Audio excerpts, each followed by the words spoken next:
Hey everyone, and welcome to another episode of Music Mondays on Understandable English. In this series, I tell you all about the most popular songs that everybody knows, and I tell you what the lyrics mean. Today's song is Blowin In The Wind by Bob Dylan. So let's take a look.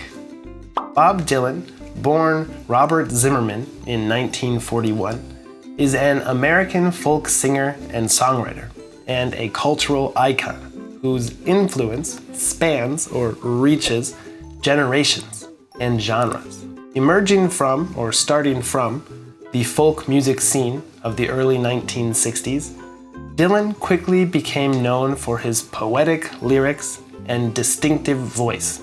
A distinctive voice is a voice that you know is Bob Dylan. When you hear his voice, you immediately know it's him. But what does this song mean to me as an American who grew up listening to this music? Well, I like the simplicity of many Bob Dylan songs. Normally, there isn't much more than a guitar and a voice. Sometimes there is a harmonica, one of these things. Most Americans know the popular Bob Dylan songs and can sing along. As always, I can't play the actual music because of copyright, but we can still look at the lyrics. So let's take a look. Verse 1. How many roads must a man walk down before you call him a man? How many seas must a white dove sail before she sleeps in the sand?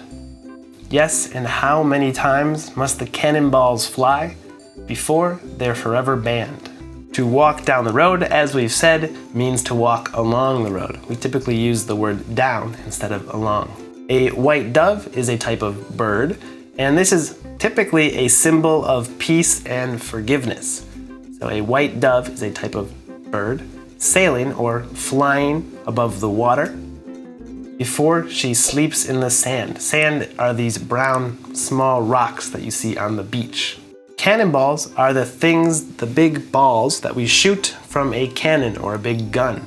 To ban something means to make it not allowed or to block it. So how many times must the cannonballs fly or be shot before they are banned or not allowed or blocked? And onward to the chorus. The answer, my friend, is blowin' in the wind. The answer is blowin' in the wind. Blowin' in the wind is a phrase that lots of people use, and it just means that many people are thinking about a solution to a problem, but no one actually does anything. So here people are thinking about the answers to these questions he's saying, but no one is actually answering or doing anything to fix the problem. And onward to verse 2. Yes, and how many years must a mountain exist before it is washed to the sea?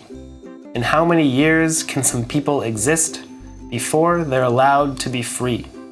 Yes, and how many times can a man turn his head and pretend that he just doesn't see? When a mountain washes to the sea, this is poetic, and it means that it erodes. It slowly becomes from a mountain to sand to rocks and then turns into dust or nothing. To allow someone to do something means to give them permission. It's like when you say, okay, you can do this. So how many years can some people exist before we say, okay, you can be free, before you're allowed to be free? To turn his head just means to turn his head, to not look at something that he should be looking at. To pretend is to say or do something that isn't real. From there, it goes back to the chorus, which just repeats. So let's take a look at verse 3. Yes, and how many times must a man look up before he can see the sky? And how many ears must one man have before he can hear the people cry? Yes, and how many deaths will it take till he knows that too many people have died? The sky, of course, is the big blue thing up above our heads outside. And till here is just until. Sometimes we shorten it and we just say till. But typically, you should write until. That's the correct way to do it. From there, it goes back to the chorus and repeats, and that is the end. So, congratulations, you know another English song. Wonderful. Well, that's all for today. See if you can use 5 of the new words or phrases that we talked about today, and write something for me down in the comments below.